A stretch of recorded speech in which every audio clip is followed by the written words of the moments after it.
has just stuck with me forever in terms of, he didn't say it on camera, he just said it in a really candid chat with me. Their children are a very similar age to those poor little girls who lost their lives. They can bring attention back to a community that may have felt forgotten. Hi, I'm Matt Wilkinson, The Sun's royal editor, and welcome to Royal Exclusive. With me in the studio today is legendary royal photographer Arthur Edwards and Sky's royal correspondent Rhiannon Mills. Welcome both. Hello. Thank you. Lovely to be here. Really nice to be here. Rhiannon, am I right? You did have a conversation with Prince Harry about his hopes becoming his parental hopes at one stage a few years ago, didn't you? Yeah. Do you know what? It was amazing. It was that trip that we did to New Zealand. I'd only been doing the royal job for about 3 months, and at the time there was still so much interest in William and Kate, and Princess Charlotte had just been born. There was a general election, and I was like, do you know what? Let's go to New Zealand and I'll see if I can get a chat with him. And they said yes. They were like, yeah, it's fine. And it was a real turning point for him because he was about to leave the army. So I was like, this is a great time to have a chat with him. And a bit of a backstory to it. Literally the day before, I was made to go up to the bungalow where he was staying on Stewart Island, this really remote island. I had to get a lift with a rat catcher who moved all of her rubbish into the back of the car, got me in the car, drove me up to this bungalow. And I'd never met him before. And so we had a little chat about the kind of things we talk about. And he was like, you can ask me whatever you want, but I might not answer it.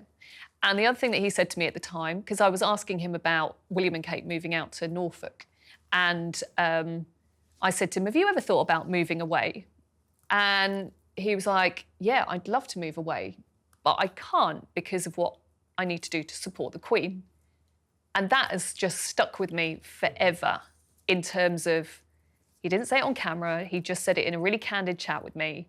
And so whenever anyone says to me, it was Meghan's fault that they left, that conversation always springs to mind because he always had it in him, this potential to jump. And I think Meghan came along and said, hold my hand and we'll jump together. But it was the sense of duty that kept him there then. There was a sense of duty to the Queen that meant that he didn't want to jump. Yeah, and then how things changed. But then within the interview, I did sort of ask him whatever I wanted to ask him. And I said, Princess Charlotte's just been born. Would you like to have kids? And he came out with this brilliant line. I'd love to have kids right now, but there's a process that you have to go through, to which his communications team kind of took a bit of an intake of breath, like, oh my goodness, why did he say that? But then he also went on to say about how he just wanted to have someone alongside him to support him. And then what was it? A couple of years later, he met Meghan. Yeah. But yeah, that line, it went global. It just went mad. But that was a great trip. That was Harry of old. I remember that Stewart Island trip because we remember the quiz night.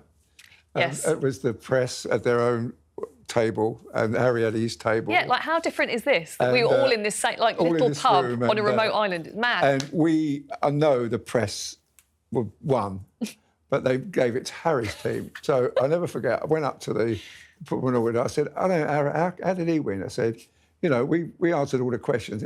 She said, we was never ever going to let you lot win. Don't worry. It's not a great year to try and give the royal family a bashing over right. money. I don't think there's the appetite from the public to kind of have a go at them. This isn't a loaded question, Oh gosh, where are we going with this one? We all pay our taxes, right? Okay, we all pay our taxes. Yes, Don't worry, we do pay. Yeah. So how do we feel about this report or the information, the news that's come out, the finance that has been revealed by the government, that taxpayers paid £72 million for the King's coronation? Was this a good use of money? What are your thoughts on this? Look, it's a huge amount of money, isn't it? It's a huge amount of money, but I think it was worth every penny, personally. I think it was a wonderful event. I couldn't wait to be there to see it. I thought it was a man who waited 70 years for the job, and I think he got the best day of his life. And the crowds were huge. It was worldwide. Everybody watched it throughout the world. It gave our country a massive show of how great we do things. I think it was worth every penny. Well, I wonder, I actually wish that they'd spent more money on it and made it longer, because there was talk at the beginning where the King had kind of shortened the ceremony. There was some aspects that were off camera that we didn't get to see. I wanted it to go on for longer. You know, that's the point. The coronation should be celebrated. Spend lots of money on it. Do you remember when they announced the date, there was all this chat, wasn't there, about whether we were going to get a cut-price coronation? And I think behind the scenes, the palace had done a little bit of their own polling and thought, do you know what? The Platinum Jubilee was such a success. People were so excited about that. People wanted to have a big do. They wanted to have a big celebration around the coronation. My only thing with it, we were very lucky. We were there in the congregation and it felt like you were witnessing like a moment in history. It was this huge spectacle. But I did walk out of there thinking, what does this mean to people at home who are struggling to decide whether they can feed their families or heat their homes? It's a lot. It is a lot of money, but I think it was a reflection of the king. It was like from the music to the congregation. Like, actually, it wasn't just a day out for all the peers in their ermine and all that kind of stuff. It felt more like a spring wedding. People dressed up in their favourite outfits, didn't it? Yeah, but the preparation for it, the build-up to it, it was wonderful. I thought it was a great day. I was so pleased to be there. When I saw them on the balcony there and wearing their crowns, even Camilla, I thought, well, well done. You finally got the job, and I was really pleased. And I am, I'm a huge fan of the king. It's no secret. I really do like him. And I thought, for 40 years I've been working, over 40 years I've been working with him, and he never ever once ever said when I'm king, because he realised that was the day his mother died.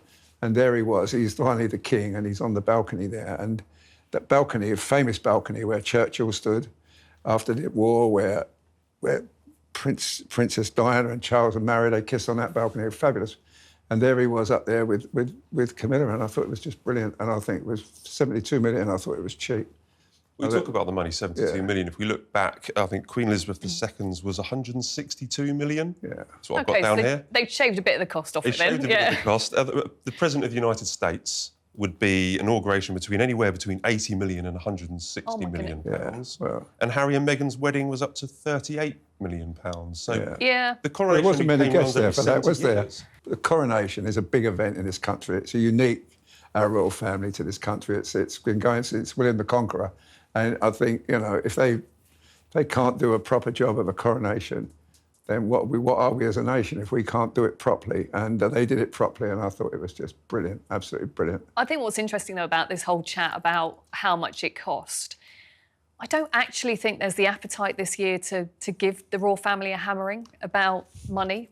I just think that there hasn't been the outrage that he's our king that some people expected. Yes, there's been a few more protests and things. But they're less and less now, aren't they? Yeah. They've given up almost, Some of the placards out.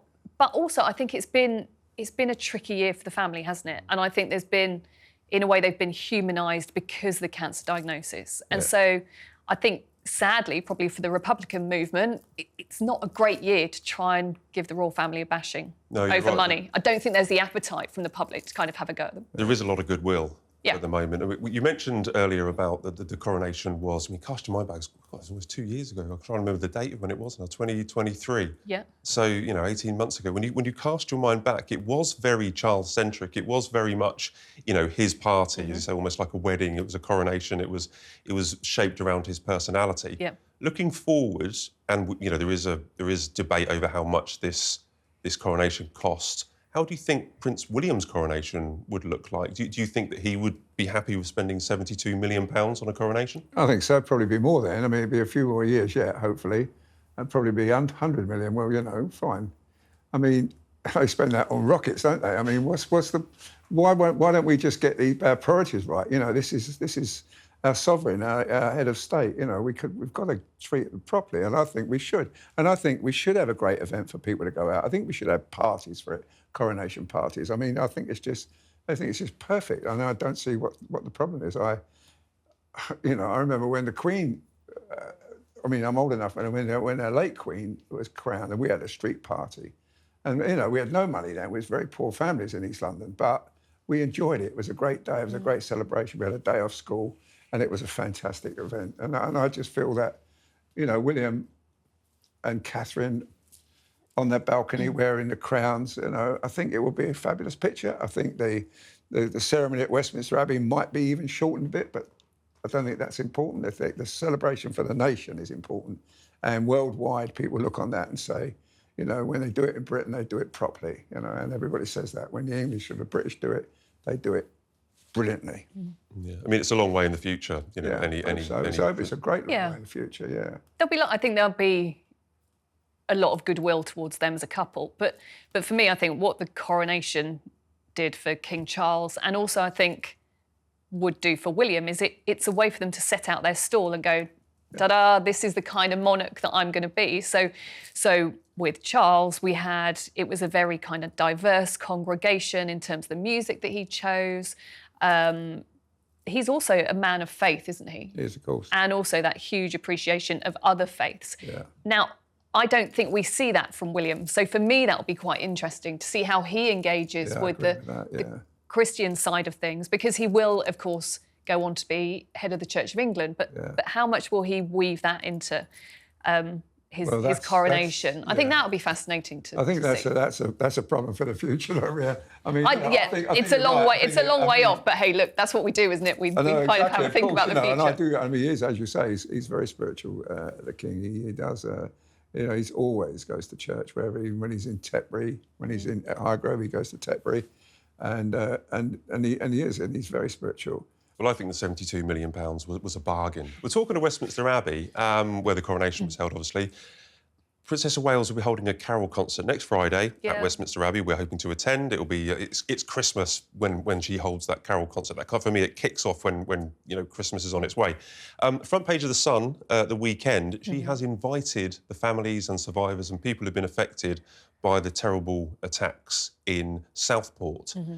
This is a story that we published at the weekend that I don't think they're particularly going to be all over the press when it actually happens. I think there's going to be privacy for them, and we're trying to be as careful as we can, you know, for these families. But you were in Southport, I believe, when the Princess of Wales went to visit them. Can you tell us a little bit about what the atmosphere was like when Kate was there? Yeah, well, if you think it's been so rare, hasn't it, to see her out in public this year? And we knew that Prince William was going to go to Southport. We knew that privately he was going to meet with the families. And then it was only literally an hour before he was due to arrive that we were told that the Princess was also going to be there.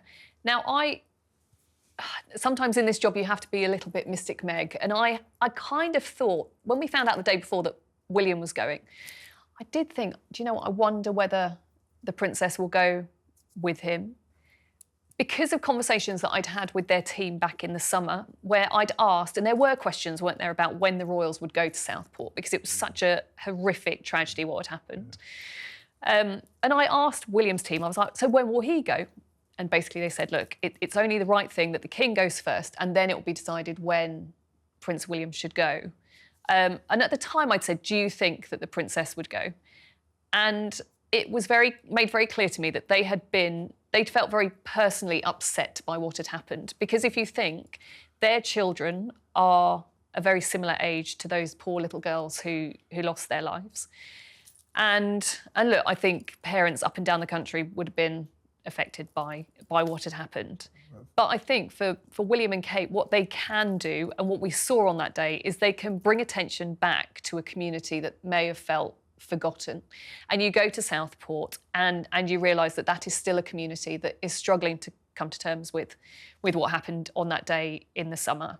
And yeah, I was there in the back garden watching the Prince and Princess chatting to emergency service personnel. We know that Prince William feels that affinity because of his air ambulance work with any of the people who work for the blue light services.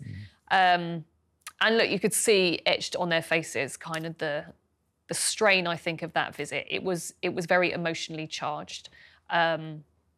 So yeah, it doesn't necessarily surprise me that she's wanted to make this gesture. But in a year where we've heard so little from her, really, we've seen so little of her, I think it's all about those gestures, isn't it? I get the impression that they would have probably been invited even if the Princess of Wales hadn't made that trip to Southport. But it's so special that she has actually gone out of her way to get them there.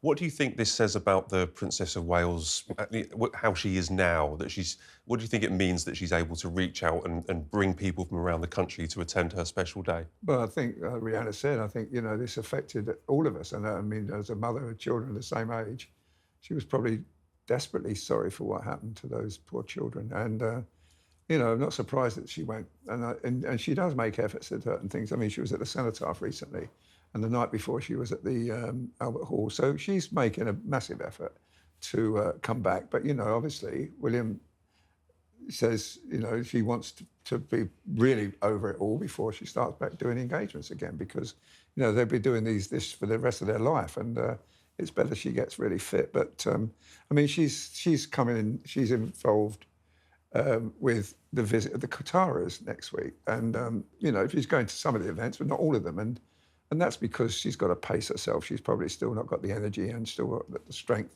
that she needs to carry on a full program. But that concert's pretty special. I mean, that is a really moving time, Christmas time. Those children, oh God, you know, they won't be there for Father Christmas this year, and she must be. She's a great woman. She's done the right thing, and I hope the families enjoy the concert. I really do, because it is a special occasion. Yeah, really looking forward to it. Have you seen any kind of change in the royal family this year regarding, you know, the fact that the Princess of Wales has invited these people from Southport? This is going to be quite a high-profile story. Have you seen any kind of change in the way that they have behaved to the public, or have they been more kind of empathetic and sympathetic to people? I just think it's been a really interesting year where they've made it clearer than ever, like the causes that they really want to focus on. And when we were in South Africa, Prince William very clearly made the point. He's going to do royal with a small r, and he wants to do stuff that's going to have impact. So this year for him, of course, it's been about homelessness, mental health. For Catherine, for the things that she has done, it's still continued to be about early years and the family. For Queen Camilla, it's been about domestic violence. And for the King, look, he spent his birthday talking about food waste and food poverty. And for me, I just see this as a really interesting step change almost for the royal family. It's no longer ribbon cutting or plaque unveiling. It's about making impact on some really... That's the word I know. Honestly, I know. It is true, though. We can now see that there is actually impact, particularly the Coronation food project. You know, he wasn't cutting a ribbon to a supermarket. He was actually using his birthday and his coronation to have this horrible word impact. To go and see a giant freezer. Yeah. That's basically what he spent his birthday doing. Yeah. And he was so excited about it because he genuinely can see these two massive social issues, food waste, food poverty, and he was like, we need to do something about it.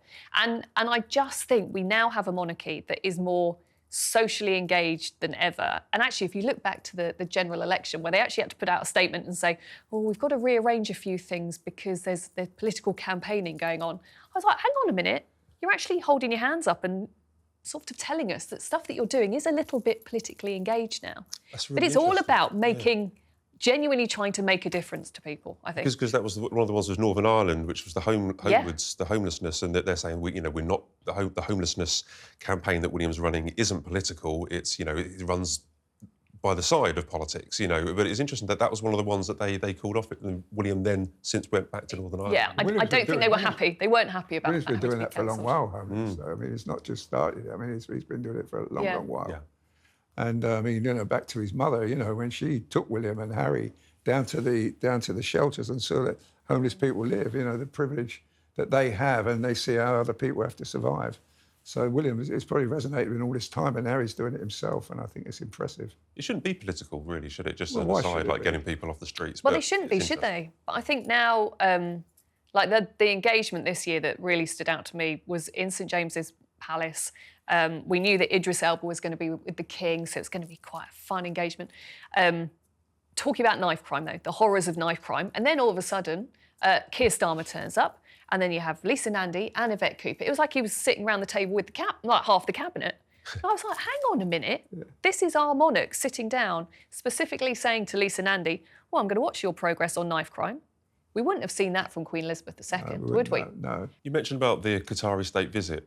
We're going to see the Princess of Wales. She'll be there at Horse Guards Parade, but she won't be at the state banquet, which is fair enough. It's a late night. Do you know what? Just think about you boys don't have to think about it. The fuss of putting on a tiara and getting all dressed up in the evening. I can see why she'd rather stay. This time of year, why do you want to go out in the dark? The state visit obviously brings the idea that, you know, we're opening our arms to Qatar. OK, they're, you know, diplomatically and internationally, and they're friends with the UK.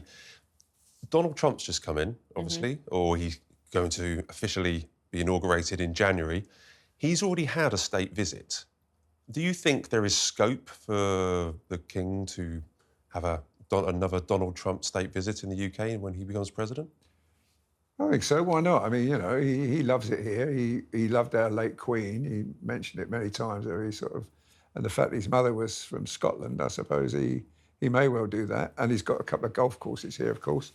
But state visits, they are literally seen as kind of the biggest diplomatic pat on the back that the UK can give to anybody, which is why, I think as soon as we have an inauguration for President Trump, the chatter will be about when's he coming over for a state visit. Yeah. It's already started. I've started it now. Yeah. I wondered whether you're ahead of the game. The hair running. Or the King could go to the United States. But I thought, you know, that video that's been doing the rounds of Donald Trump on a plane looking at that picture book that he's got of him meeting various members of the royal family, you know, the kind of thing that you'd do for your relatives of your year of pictures. Look, don't forget, the royal family is just an amazing gift for our government in terms of kind of maintaining that most important of relationships. And look, whatever people think about Donald Trump, he did seem to get on pretty well with the then Prince Charles, despite their very kind of different views on the climate. That's right. And it's about the office, isn't it? It's not about the man. Whatever you think about Donald Trump, he is now in that office. Like, the people of America have voted him in. He was elected. Yeah, I mean, he's elected representative. I mean, yes, I agree with you, Rhiannon. You know, if he comes here, we've got to give him a welcome. Yeah. But as you say, there'll be protests then, won't there? There'll always be some protests, whoever comes. You know, there's always someone don't like somebody. But, you know, I think that's because we live in a country where you can protest. It was in Russia, you protest, you go to prison. So it's a great country to live in, this one. Now, Arthur, have you ever heard of the Spencer stare? Have you ever been treated or given the Spencer stare? Do you know what it is? Well, many times by Diana, and of course William, because so the Spencer stare, for anyone it is a thing. When she looks up at you like this, when they look down there. And I can tell you, you always know that William's the Diana, because you see Diana in every time, because he blushes like her as well. He has that sort of pink blush, and he looks up like that. And I've seen it in William, obviously, a lot. But I've not seen it in the children, although I'm told that, you know, some people say that Charlotte has a bit of a stare. Apparently this is what people are looking at photographs, and they're saying that there is a similarity, an uncanny. Of course there's going to be a similarity. You'd hope so, wouldn't you? There's an uncanny similarity between the way that Princess Diana, the late Princess Diana, William and Princess Charlotte, the way that they execute this Spencer stare. Yeah, well, I mean... I think hope that there were family similarities. Yeah, of course, yeah. But definitely William. I mean, God, he's just when he was a young lad, when he was uncertain, you know, when he was uncertain what he was going to do, you got that Windsor stare, that look like that under, and you just saw he was just, oh God, you can see Diana then. Well, it's not just the stare. There's a tilt of the head with tilt William. of the head. Yeah, it's a specific look, isn't it? Yeah. There's a kind of posture and the kind of way that he kind of looks. Maybe because he's so tall, like Diana was, maybe. Yeah. But there's a kind of tilt at the head. Tall guy, that reminds me of Diana. I feel he looks more like Diana than Harry does, for instance. I think because he's got that kind of posture and stare. Or the Spencer stare. Right, thanks, guys. So we've got a little bit of time now for our quick-fire questions, if you are all ready. OK, right. So this is for both of you, OK? If the tables were turned and it was you being interviewed by them, which royal would you most like to be interviewed by, and which would you most least like to be interviewed by? Oh, I'd like to be interviewed by Camilla. And the least likely, probably Princess Anne. I think she had a lot of time for the media, so I think she would be pretty brutal. But the Queen, I think, our lovely Queen Camilla, I think I'd like to be interviewed by her. She's a kind person, yeah. I want her to treat me kindly. I think we could try and make that happen. Well, we can make some calls and make that happen. Yeah. It's got to happen. I think so, yeah. And Rhiannon, which royals would get their own back on you? Do you think? Well, probably all of them. Well, do you know what? Let's go with the less obvious, though. Do you know who I'd like to be interviewed by? Sophie, the Duchess of Edinburgh. Just because I think she's a good egg. I think she'd get the best out of me. Isn't that what you should do, is get the best out of your interviewee? So I think, Well, that's true. Good. Yeah. Well, I hope I've got the best out of you today, because you've both been fantastic. We're going to have to wrap up. So thanks so much for both of you coming on. I think great. we've been through a lot. I think We've been through a lot together. Possibly for this that could possibly be spoken about this week. So thanks. Right, well, thanks so much for watching. If you like the show, please leave a comment below. We always read them. And subscribe to the channel so you never miss an episode.